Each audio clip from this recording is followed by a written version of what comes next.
nde nokkure koye nder Pita préfecture jeeyaɗo e Fouta Djallon andiraɗo golle maaboyagal fota kono o fina tawa hino e nder caɗele buyi. Meɗen nasondini ni piiji boyi ɓa wona déjà tawana angara ko golleteɗo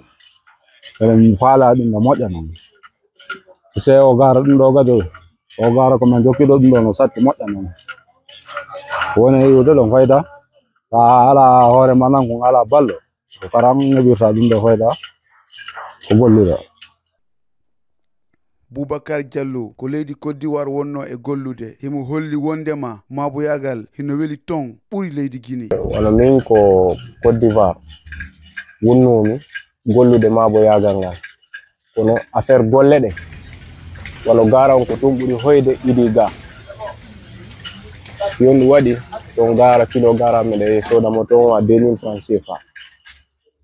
donc ga meɗen soda ɗo maximum aray kilo gara on wawi ƴettude Guinée ga e valeur de 5000 francs CFA donc aray différence on no waɗi seeɗa quoi gara on ko tomi tawi no ɓuri hoyde hoore ɓen ton ɓe wallito maboɓe parce que aray toujours ɓe aray ɓe randa men visite ɓe humpito ɓe lando ko no men woni gollirde on no men woni feƴƴinirde quoi. Jamɓoy Diallo kañum kadi ko maabojo o suuɗa caɗele ɗe ɓe woni e fottude ɗen. Meɗen tampiri ɗo piiji boyi par ce que ayi kam e woni ɗo e leɗɗe ɗo ko caali so ndungi aray ndiyam ɗam soñjay men ko leɗɗe men yahata men soppoyaga burure men adda min cikka ɗo min waɗa basiji ɗi si ndiyam ɗam tiiɗi goɗɗum ɗi seeka ɓuɓɓinana men ko min golda kon nde golle amen ɗo fayda yahata e ndiyam ɗam ɗum ɗon no tawa e sattede amen ɗe woɓɓe ɓay complet ɗiɗi ñallal woɓɓe ɓay complet tati ñallal ɗon ko no jungo ma ngo ŋuyiri o.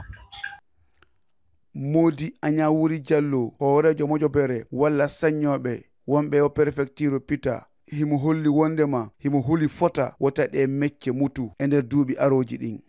Kono haray meɗen tori do ballal yoɓe wallito métier on ko fina tawa o hanaka accitirede ni ha o yana o mula kono si tawi laamu ngu wallitike joni ma mojoɓe